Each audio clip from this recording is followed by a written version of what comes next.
अस्सलाम वालेकुम जी, मैं हूं हसनैन चौधरी और आप देख रहे हैं आज़ाद डिजिटल। हमारे साथ मौजूद हैं एएसपी चुंग फजल रहमान साहब।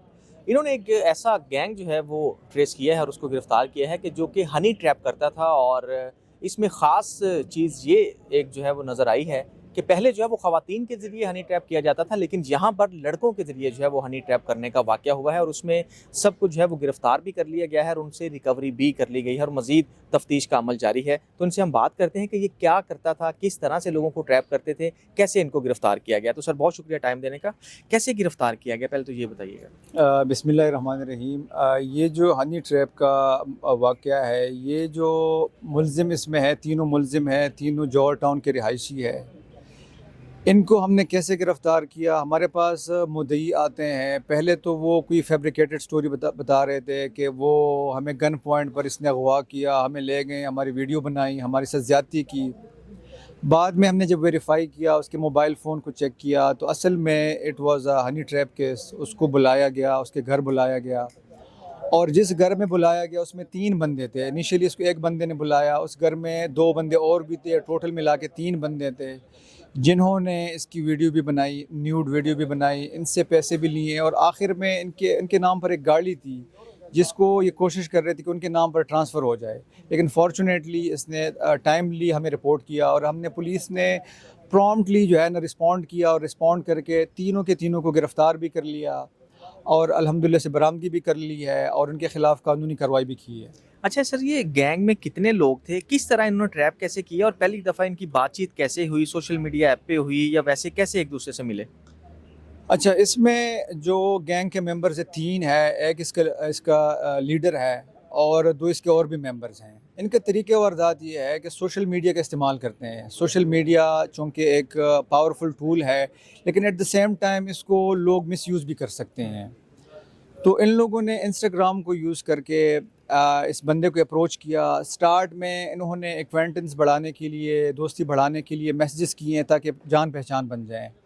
उसके कुछ दिनों बाद इनके जो ये इस तरह मैसेजेस शुरू हो गए कि हमने कब मिलना है, कैसे मिलना है। फाइनली जो विक्टिम है, वो विक्टिम को ये लोग अपने घर बुलाते हैं। विक्टिम ये गलती करता है, बजाय पब्लिक प्लेस के उनके घर चला जाता है और फिर वो जब वो घर चले जाते हैं तो ना सिर्फ उनकी वीडियो बनाते हैं वो लोग, इनके साथ तशद्दुद भी करते हैं, इनसे पैसे भी लेते हैं और ना सिर्फ ये बल्कि एक विक्टिम है, बल्कि इसमें और भी विक्टिम्स है। इस जो मुलज़िम है, इसके फ़ोन से और भी हमें वीडियोज़ बरामद हुई हैं। चूँकि ये एक सोशल स्टिग्मा है, लोग अक्सर औक़ात इसको रिपोर्ट नहीं करते हैं। लेकिन फ़ॉर्चुनेटली इस टाइम विक्टिम ने पुलिस को अप्रोच किया, इसको रिपोर्ट किया और विदिन नो टाइम हमने इनके घर जाके इनको गिरफ़्तार किया और इनसे बरामदगी भी कर ली। अच्छा सर, पहले तो हमने देखा कि हनी ट्रैप के जो केसेज़ हैं उसमें लड़कियाँ इन्वॉल्व होती हैं, तो इसमें ये लड़के का केस आया है, तो किस वजह से वो आया था और वो बंदा क्या करता था? इसमें जो अभी चूँकि इनिशियल स्टेज है, लेकिन इट लुक्स लाइक जो होमोसेक्सुअलिटी का वो है, मुझे आंसर वो नज़र आ रहा है, लेकिन चूँकि इट्स टू अर्ली तो उसको मेरे ख़्याल में कंक्लूड करना मुनासिब नहीं होगा। लेकिन given the diversity of crime और जिस माशरे में हम रह रहे हैं, तो एनीथिंग कैन बी पॉसिबल। बेहतर ये है कि अगर पेरेंट्स हमारे मुअज़्ज़ज़ शहरी हम इस बात को सुन रहे हैं, तो बेहतर ये है कि अपने बच्चों का ख़्याल रखें, उनको प्रॉपर सुपरवाइज़ करें। बेशक वो सोशल मीडिया भी इस्तेमाल करें, बेशक फ़ेसबुक भी इस्तेमाल करें, इंस्टाग्राम भी करें, लेकिन उनको प्रॉपर सुपरवाइज़ करें। उनको देखें कि इनकी बातचीत किससे हो रही है, इनका राब्ता किससे हो रहा है, इनका मिलना किससे हो रहा है और वो किस किस्म के लोग हैं। कहीं ज़्यादा उम्र में बड़े तो नहीं हैं, इनके कॉलेज फ्रेंड्स हैं, स्कूल फ्रेंड्स हैं। तो इसमें हमारे पेरेंट्स, हमारे जितने भी बड़े हैं, हमारे जितने भी स्कूल्स हैं, यूनिवर्सिटीज़ हैं, उनको बड़ा अच्छा पॉजिटिव किरदार अदा करने की ज़रूरत है। अच्छा सर, ये जो विक्टिम था, क्या ये बिज़नेसमैन था या कोई सरकारी या प्राइवेट मुलाज़िम है? ये एक प्राइवेट मुलाजिम है, इलेक्ट्रिकल फ़ील्ड है, किसी सोसाइटी में इलेक्ट्रिकल के शोबे में ये काम करते हैं और ये जौहर टाउन हमारे एरिया के रिहायशी नहीं है। हुँ। अच्छा तो सर, कितनी देर से इनका ताल्लुक रहा या मैसेजिंग होती रही? ये पहले भी कभी मिले हैं या फर्स्ट टाइम था?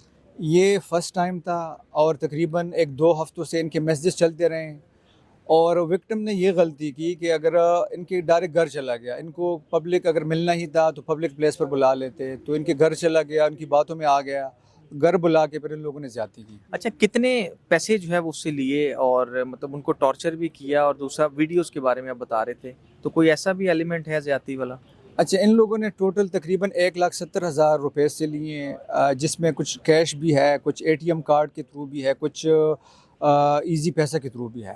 तो और 1,70,000 इसमें ये है। जहाँ तक तशद्दुद की बात है, इन लोगों ने इसको मारा पीटा भी है, ठीक है, ताकि वो आगे जाके इसको रिवील ना करे, इनके बारे में, इनके जो जुल्म के बारे में, तशद्दुद के बारे में किसी को ना बताएं।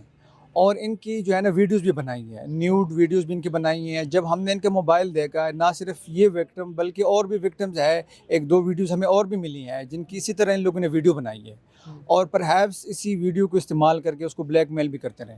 अच्छा, जो पहले लोग थे, जो 3-4 आप बता रहे हैं डिफरेंट केसेस से, उनसे भी पैसे लिए? उनसे इन्होंने तफ्तीश में बताया कि कितने-कितने पैसे लिए? चूँकि पहले केसेस हमें रिपोर्ट नहीं हुए थे, इसीलिए वो हमें चूँकि विक्टिम का नहीं आइडिया था। जब तक विक्टिम सामने नहीं आता तो हमें उसका आइडिया नहीं होगा। बट हमें वीडियोस मिली हैं, लेकिन इस केस में जिसमें विक्टिम भी सामने है, जिसमें मुलजिम भी सामने है, जिसमें रिकवरी भी हो गई है, जिसमें हमारे पास सबूत भी है, इनके ख़िलाफ़ हमने कानूनी कार्रवाई भी की है, एफआईआर भी दर्ज की है नवाब टाउन में, और इंशाल्लाह इसको हम सज़ा भी दिलवाएंगे। अच्छा सर, पहले ये पता चला था कि चूंग में ये केस रिपोर्ट हुआ है, बाद में आपने नवाब टाउन किया, तो इसकी क्या वजह थी? कोई एरिया दूसरा बनता था? इनिशियली चूँकि मैंने कहा कि इसमें इन लोगों ने फैब्रिकेट करके रिपोर्ट किया चुंग में, कि चुंग के इलाके से मुझे अगवा किया गया। बाद में जब हमने इनके फ़ोन को देखा, इनको इंटरोगेट किया, तो हमें ये पता चला कि विलिंगली विद कॉन्सेंट ये बंदे इनके घर आ गए थे। तो वो इलाका नवाब टाउन का बंदा था, चूँकि वो नवाब टाउन भी हमारा ही पुलिस स्टेशन है, तो हमने वहाँ पर ये केस ट्रांसफ़र कर दिया। अच्छा सर, इस तरह के केसेस बहुत ज़्यादा मंजर आम पर भी आ रहे हैं और लोग रिपोर्ट करना शुरू भी हो गए हैं, तो ऐसे केसेस से बचने के लिए क्या कहना चाहेंगे आवाम को, पब्लिक को? कैसे इन केसेस से बचा जाए? सबसे पहले तो ज़रूरी ये है कि जो सोशल मीडिया का इस्तेमाल है, आप एक स्ट्रेंजर के साथ, एक अजनबी के साथ जब भी आप इंटरेक्ट करते हैं थ्रू सोशल मीडिया, तो आपको एहतियात करने की ज़रूरत है। अगर कोई बच्चा है या बच्ची है, तो उनके पेरेंट्स को, वालिदैन को, उनके टीचर्स को, असातिज़ा को, स्कूलों को, यूनिवर्सिटीज़ को चाहिए कि उनको प्रॉपर गाइड करें। उनको स्कूलों में, यूनिवर्सिटीज़ में पढ़ाएँ इसके बारे में कि आपने लोगों के साथ किस तरह इंटरेक्ट करना है, कहाँ पर आपने स्टॉप होना है। सेकेंडली, अगर आप एडल्ट है, अगर आपने किसी के साथ मिलना भी है, तो आपने उनको पब्लिक प्लेस में मिलना है, ना कि आप किसी प्राइवेट जगह पर उनके पास चले जाएं और बाद में आपके साथ इस तरह के वाक़यात हो। जी, बहुत शुक्रिया जी। आपने सुना, इस वक्त जो है वो गैंग के तीनों मेंबरान को गिरफ्तार कर लिया गया है और मुकदमा दर्ज करके मज़ीद कार्रवाई की जा रही है।